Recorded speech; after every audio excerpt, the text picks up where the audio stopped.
دیکھو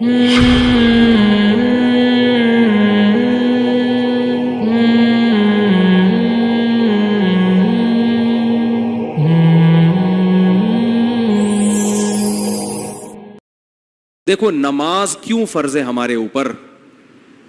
کیا اس لیے کہ نماز بے حیائی سے روکتی ہے اس لیے اللہ نے فرض کی نا؟ کیا ہو گیا؟ اس لیے فرض ہے نا بھئی، اللہ نے خود فرمایا کہ ان الصلاۃ تنہا عن الفحشاء والمنکر، نماز بے حیائی سے ہمیں روکتی ہے۔ رمضان کے روزے ہم پہ کیوں فرض ہوئے؟ اللہ نے فرمایا تم پر روزے فرض ہیں لعلکم تتقون، تاکہ تمہارے اندر تقوی پیدا ہو جائے، قوت برداشت پیدا ہو جائے، اپنے نفس پہ کنٹرولنگ طاقت کنٹرول کرنے کی پیدا ہو جائے۔ یہ نہیں کہ جدھر دیکھا کھا رہا ہے بندہ گھس گئے وہاں پہ، صحیح ہے نا؟ جو آدمی منہ پہ کنٹرول نہیں کر سکتا وہ اپنی کسی خواہش پہ کنٹرول نہیں کر سکتا، بالآخر وہ دھماکے کے ساتھ پھٹ پھٹا کے ہلاک ہو جاتا ہے۔ کنٹرول ہی تو نہیں ہے نا، تو اللہ نے کہا کھانا پینا چھوڑو، تو اس وجہ سے فرض ہے نا۔ لیکن سوال پیدا ہوتا ہے، اگر کوئی آدمی نماز پڑھ رہا ہے اور بے حیائی نہیں چھوٹ رہی۔ دیکھو ایک پیناڈول کی گولی ہے، یہ ہم کیوں کھاتے ہیں؟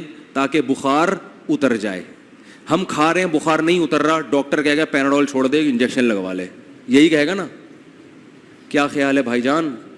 تو اب مجھے ایک بات بتاؤ، ہم رمضان کے روزے رکھ رہے ہوں، کنٹرولنگ پاور پھر بھی پیدا نہیں، افطار ہوتے ہی بے حیائی کے کاموں میں، جیسے عید کا چاند نظر آتے ہی سین مگر آباد، وہیں سے اعتکاف میں سیٹنگ شروع ہو جاتی ہے۔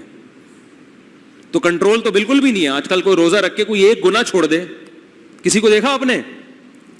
اعتکاف کے آخری دنوں میں ہی جو نمبر بلاک کیے ہوئے تھے، بلکہ بلاک ہی نہیں ہو رہے اب تو، بالکل ویسے کہ یعنی 20 سال پہلے جیسے تھے نا، 20 رمضان زندگی میں آئے وہینچ کے وہینچ۔ کیا خیال ہے بھائی؟ کوئی ایک تبدیلی کوئی کسی میں آئی ہو؟ دھیلے کا بھی بظاہر فائدہ نہیں ہو رہا، حتیٰ کہ رمضان میں جو سگریٹ پینے والے ہیں وہ سگریٹ نہیں چھوٹتی، افطار ہی سگریٹ سے کرتے ہیں وہ۔ چلو یار اب تمہیں اللہ نے اتنا بہترین موقع دیا ہے سگریٹ چھوڑنے کا، گٹکے چھوڑنے کا، نا نا نا، سحری میں بھی گٹکا کھائے گا اور افطار گٹکے سے افطار کر رہا ہے۔ تو کچھ بھی، اب ممکن بہت سے لوگوں کو ہوتا بھی ہے فائدہ، لیکن بہت سو کو کخ بھی نہیں ہوتا۔ تبھی تو حدیث میں آتا ہے رب صائم لیس له من الصیام الا الجوع، بہت سے روزے داروں کو بھوک کے علاوہ کچھ بھی حاصل نہیں ہوتا، تو بھوکے رہتے ہیں، بہت کچھ بھی نہیں ملتا۔ لیکن اب اس بیس پہ اگر کوئی یہ کہے کہ پیناڈول سے بخار کا علاج نہیں ہو رہا تھا اس لیے دوا بدل دی ہے، لہذا روزوں سے آپ میں تقویٰ پیدا نہیں ہو رہا، لہذا رمضان کے روزے چھوڑ دو، تو یہ فتویٰ صحیح ہوگا؟ ہو سکتا ہے کچھ پروفیسر ٹائپ کے لوگ مستقبل میں پیدا ہو جائیں جو یہ فتویٰ دیں کہ رمضان کی جو ریزن اللہ نے بیان کی ہے وہ تو تقویٰ ہے، جب نہیں پیدا ہو رہا تو چھوڑو، روزہ نہیں رکھو، پھر کچھ اور کام کرو، کوئی اور عبادت کرو۔ ایسے فنٹر مستقبل میں پیدا ہونے والے ہیں، قرآن حدیث کے نام پہ سب کچھ ہو جائے گا۔ نماز پڑھ کے بھی کم بخت سے بے حیائی نہیں چھوٹ رہی، تو قرآن کہہ رہے ہیں نماز اس لیے کہ بے حیائی چھوڑتی ہے، چھڑواتی ہے، لیکن آپ سے نہیں چھوٹ رہی، تو کیا نماز بھی چھوڑ دیں؟ بولو نا بھائی، نا نا نا نا، وہ تو ڈبل گناہ ہو جائے گا۔ روزہ رکھ کے تقویٰ پیدا ہو یا نہ ہو، رمضان میں روزہ معذرت کے ساتھ آپ کے باپ کو بھی، یعنی معذرت کے ساتھ آپ کے والد محترم کو بھی رکھنا ہے۔ نماز سے حیا پیدا ہو نہ ہو، تواضع پیدا ہو نہ ہو، نماز بہرحال پڑھنی ہے۔ کیوں؟ سوال پیدا ہوتا ہے کیوں؟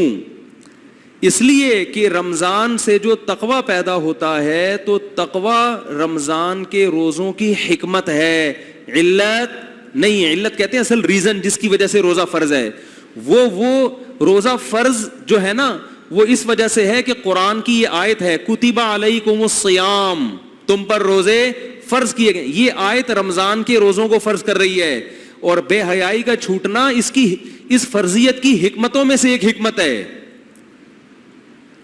کہ اس کی بہت ساری حکمتیں ہیں، یہ حاصل ہوں گی، ان میں یہ بھی ہے، تقویٰ بھی پیدا ہوگا، قوت برداشت بھی پیدا ہوگی، صحت بھی اچھی ہوگی، بھوکوں کے ساتھ تمہیں پتہ چلے گا بھوک کتنی بڑی ٹینشن ہے، بھوکوں کو کھانا کھلانے کی ترغیب بھی پیدا ہوگی، اور عبادت کے بہت سارے فائدے ہوتے ہیں۔ یہ تمام کے تمام فائدے عبادت کی حکمتیں ہیں، ان کی وجہ سے یقیناً عبادت ہے، لیکن اصل وجہ یہ نہیں ہے، اصل وجہ وہ علت ہے۔ وہ علت کیا ہے؟ تم پر رمضان کے روزے فرض ہیں۔ بات آ رہی ہے سمجھ میں؟ اور نماز کی اصل وجہ کیا ہے؟ اقیم الصلاۃ، اللہ نے حکم دیا اقیم الصلاۃ لدلوک الشمس، سورج جب بھی ڈھلکے گا نماز قائم کرو۔ تو یہ اصل علت ہے، اس وجہ سے نماز پڑھتے ہیں ہم، چاہے اس کے وہ فائدے حاصل ہو یا نہ ہو، نماز بہرحال آپ کو پڑھنی پڑے گی۔